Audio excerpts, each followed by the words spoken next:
My name is Olivia. I'm 45 years old. I married Matthew, who's 2 years younger than me, 15 years ago. We met at a social gathering. A friend mentioned that I had recently bought a house. It must have caught Matthew's attention because he pursued me ardently despite me being older. Initially, I was skeptical, but his warm smile and kind, intelligent demeanor won me over during our one on one date. I had never had a serious relationship before, and I quickly fell for him.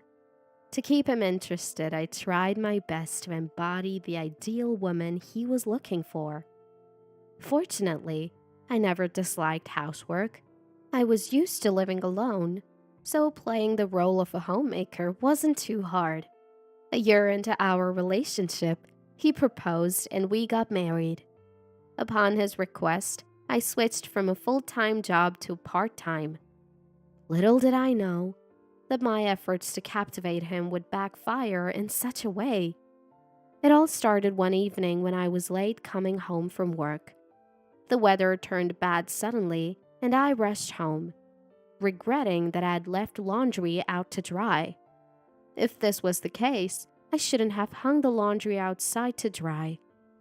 I was relieved to find Matthew was already home, seemingly having gotten off work early. Apparently, it was unusually early today. It was good. Great. The rain just started. The laundry should be fine, I thought as I entered the house. I'm home. Welcome back.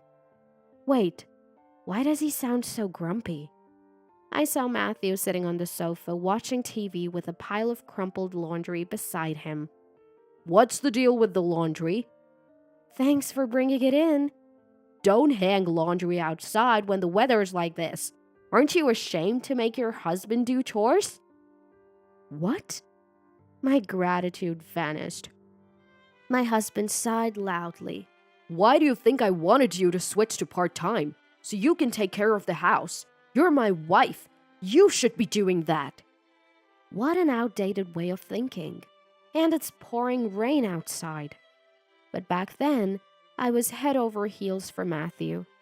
Plus, I was the one who tried to play the role of the perfect homemaker.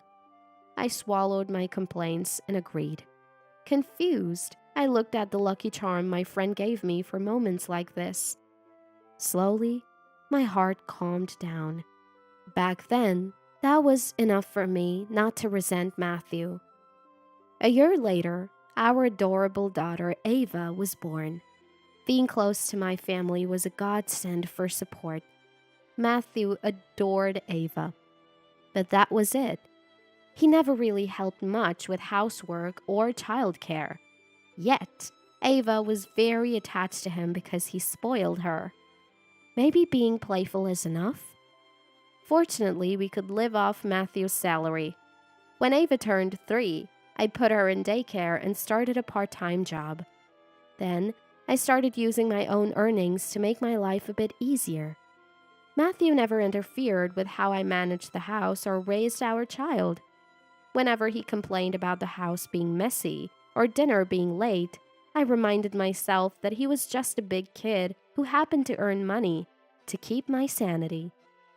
Like that, we lived as a typical family of 3, more or less happily. Then, one Saturday, after Ava had gone to her extracurricular activities, Matthew's phone rang. From what I could hear, it seemed like it was his mother. He was scratching his head while listening intently. Once he hung up, I asked, "What happened?" Well, can my mom and dad stay with us for a while? Sure. Matthew explained that his parents, Chloe and Brian, needed to move in temporarily because their apartment was being demolished. They're getting old, and it's hard for them to find another place they feel safe in. Is that okay? I get it. I really do.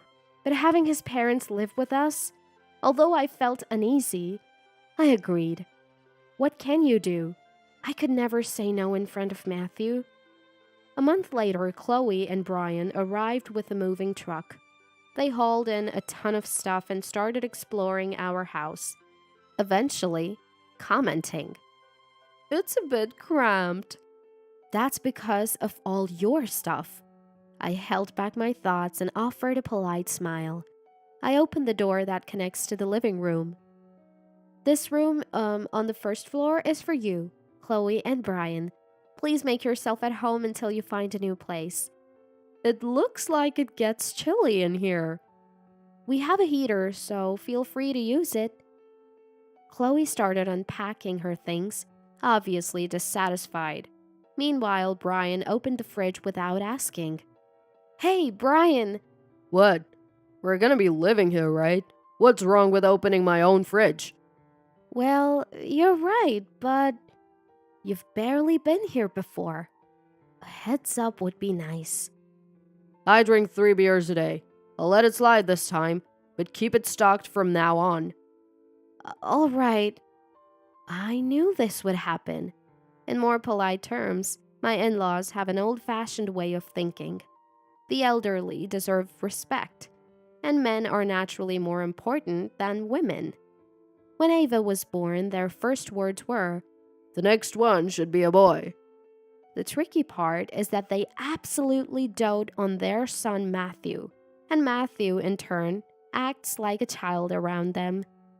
Fortunately, we live far from my in laws, so until now, we've only had to endure them during summer vacations and Christmas. But it's getting harder to imagine this lasting much longer.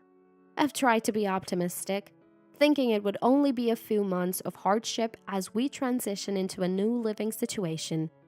However, that optimism was about to be shattered. "Olivia, I've been meaning to ask, is this all we're having for dinner?" Chloe said, wearing a displeased look on her face. "Is there a problem with that?" "Are you sure we're getting enough nutrients with so few dishes?" "We might not have a very large variety, but I've loaded the soup with vegetable and there's also salad. It should be nutritionally balanced." "Grandma, Mom cooks dinner after coming home from work. I think this is enough." To Ava's gentle interjection, Chloe responded curtly, "Children who know nothing shouldn't interrupt adult conversations. I'm saying this for your benefit and Matthew's, okay?" "Fair point. You do have weekends off, so you could at least prepare something in advance." Matthew answered, and Chloe nodded in satisfaction. "I'm so tired of running errands, like buying beer and adding more blankets because the room's cold.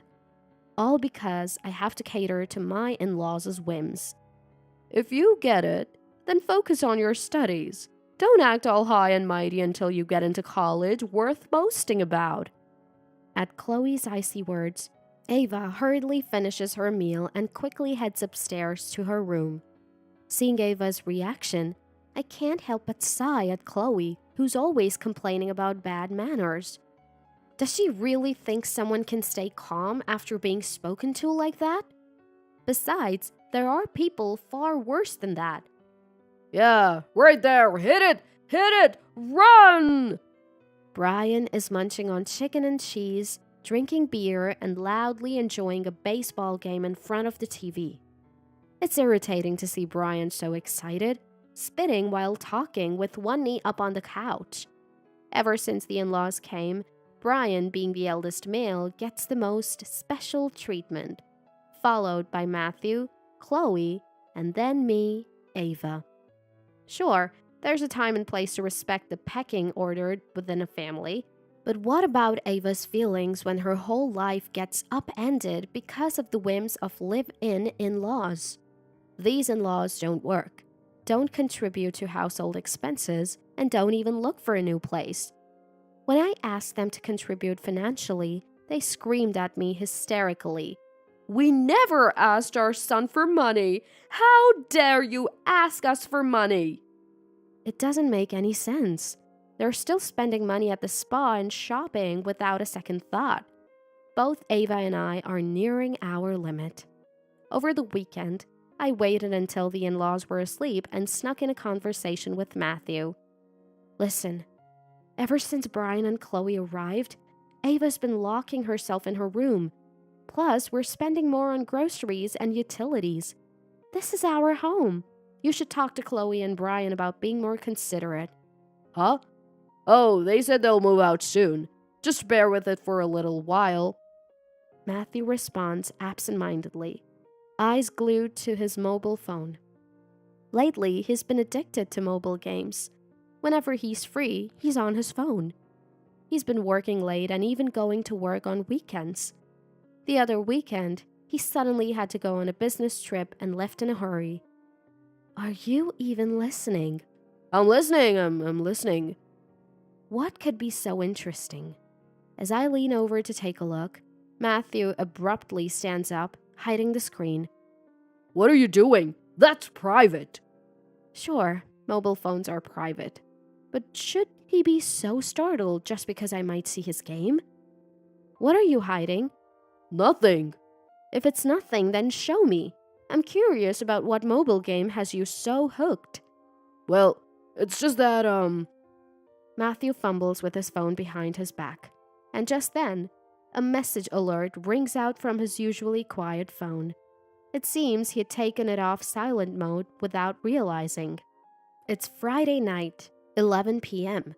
Who messages someone at this hour? It's not like we're teenagers anymore.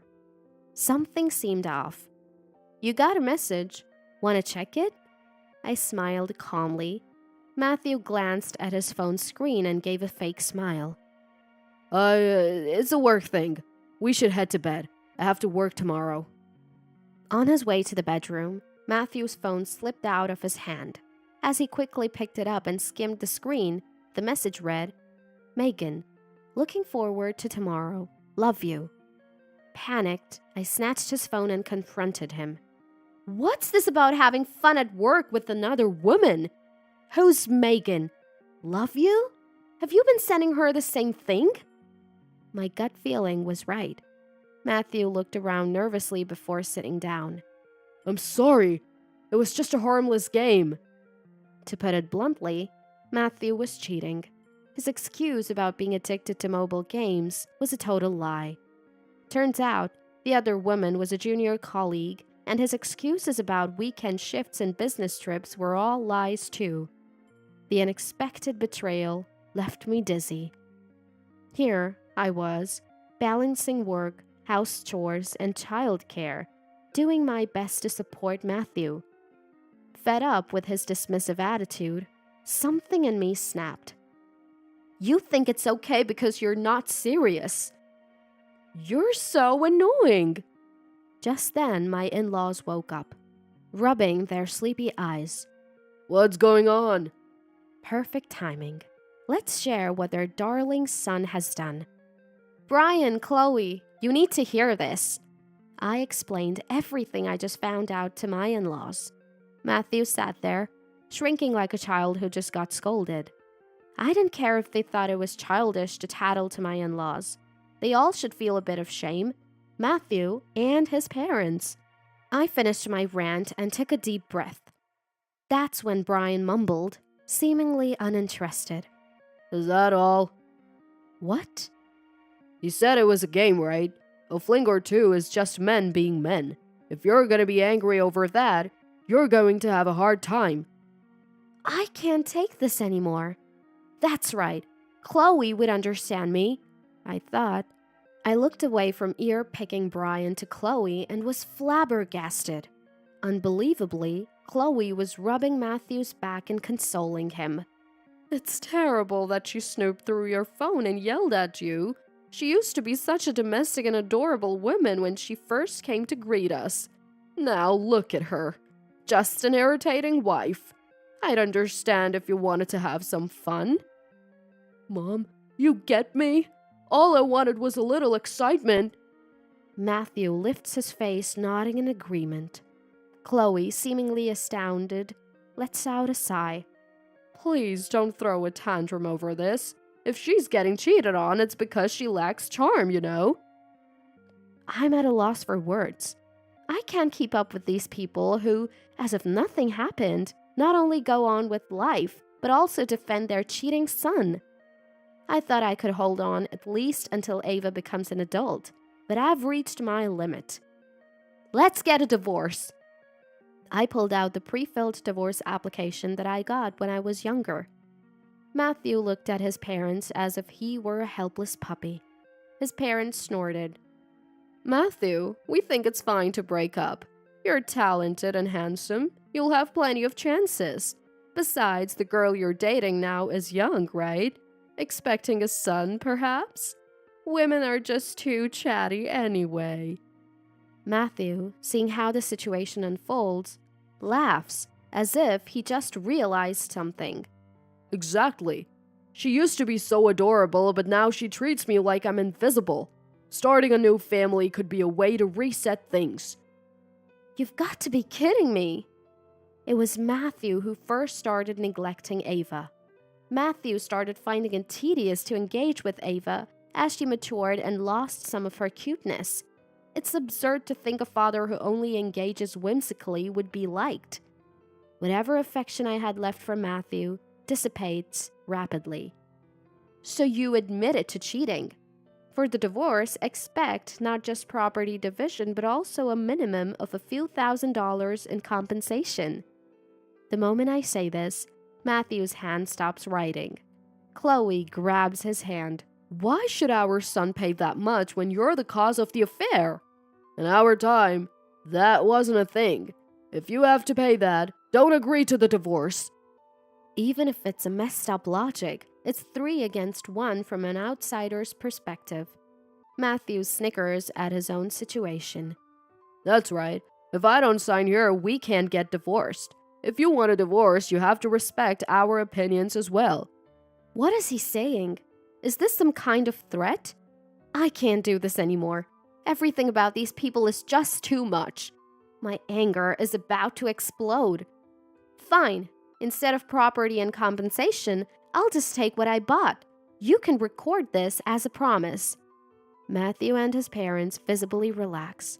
Before I change my mind, Chloe prompts us to open the voice memo apps on our phones. I record exactly what I just said, and Matthew quickly agrees. Here's to new beginning. Matthew eagerly starts filling out the divorce application.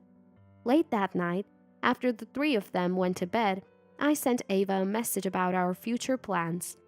I sighed with relief when Ava's okay came back. Don't have any regrets now. Be prepared. Then, I hurriedly looked for a new place to live. The divorce papers are already filed. Of course, I won full custody of Ava. Today's the day Ava and I leave this house for good. I was busy making preparations for the move. My in-laws and Matthew have become more arrogant than ever. Day drinking, as usual. We need to get out of here ASAP. Ava has long lost patience with my in-laws and has already packed her stuff. I didn't have much to pack either. It figures. I'd hardly done any shopping for myself since getting married. It was almost time for the movers to arrive. It's good we don't have much stuff. Makes the move cheaper, Chloe said, poking at our packed boxes. Ava and I exchanged glances and couldn't help but laugh. What are you talking about?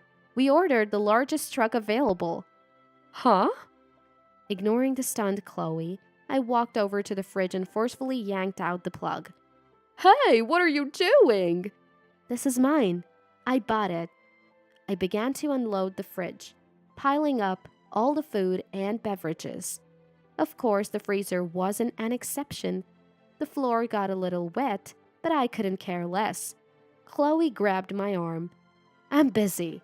I shrugged her off and went on to unplug all the appliances, carrying out whatever I could.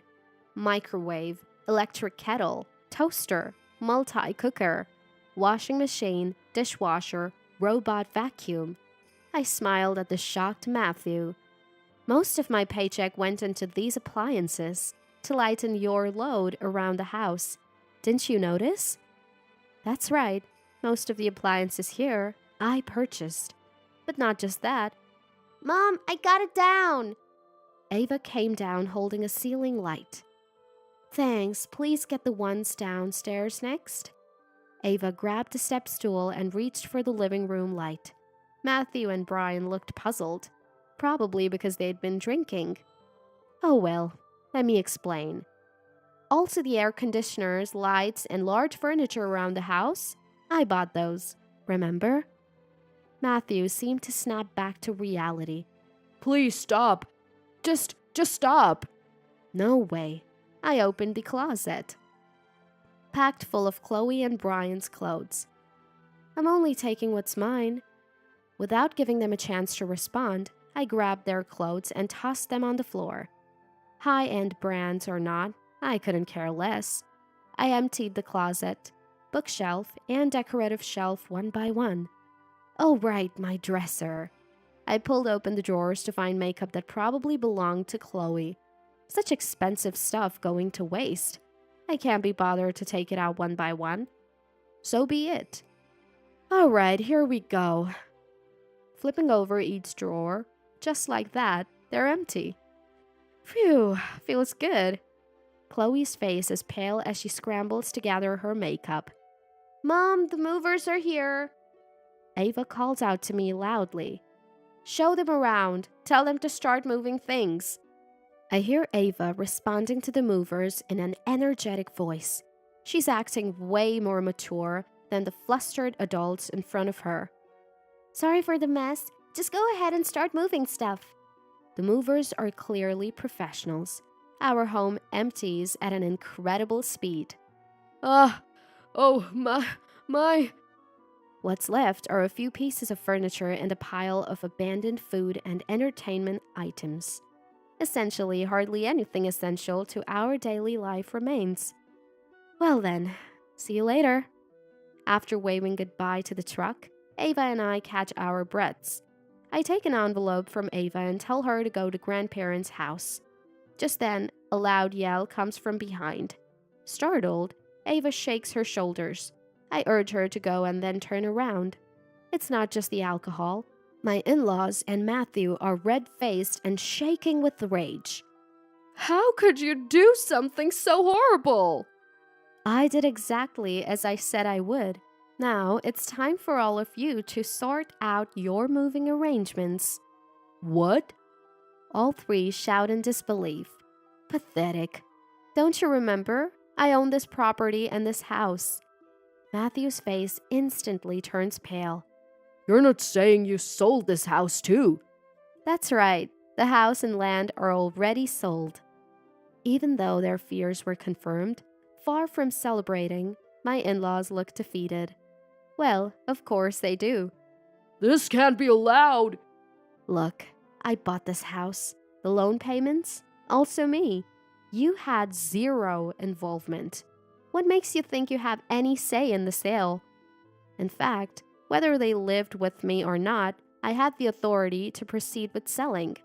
I haven't violated any rules. Most of all, this house is practically vacant now. I doubt they could afford to restore the home to its original state, given their endless spending. Don't worry, you have a lovely girlfriend, right? Why not go to live with her? I can't help but laugh at Brian's desperate attempt. Feel free to try, but I wouldn't count on her. What? Shocked, eh? I wonder if that's what his expression means. What do you mean? After you left, I contacted Megan from your office. A horrible woman. Perfect for you. After I told her about your true nature and about Chloe and Brian, she said she never wants to see you again. At my words, the color drains from Matthew's face. No way. Matthew tries to make a call on his mobile phone, but the voice that comes through is mechanical, even though it's from the same woman. The number you have dialed is either out of service or switched off. Frustrated, Matthew and his parents don't know what to do next. I approach them and hand over an envelope I got from Ava. Here, this is from Ava. What? You've got to be kidding. Of course it's a letter from Ava. Her dad and grandparents are in a bind, aren't they? Matthew's face lights up instantly. Nobody mentioned a letter, but okay. They open the envelope and unfold the paper inside. The look on Matthew and his parents' face turns to shock. What is this? It's paperwork for child support. Drafted by a lawyer, it's a legally binding document. You don't have to worry about splitting assets or paying alimony. Ah, You get it now? I never made a decision about child support. Basically, it's the child's right to receive it. Matthew is speechless. You're Ava's dad. She said she's determined to go to a university she can brag about. You're paying for her tuition until she graduates. Matthew and his parents are utterly defeated. It's a little kindness I can offer. I put a pamphlet from a moving company in front of them and walk away. Fast forward a month. The money from the sale of the property was safely transferred to my bank account. I'm now living peacefully in my new place when messages begging for reconciliation start coming from Matthew. According to him, the affair got exposed at work because of the call I made. His mistress had to resign.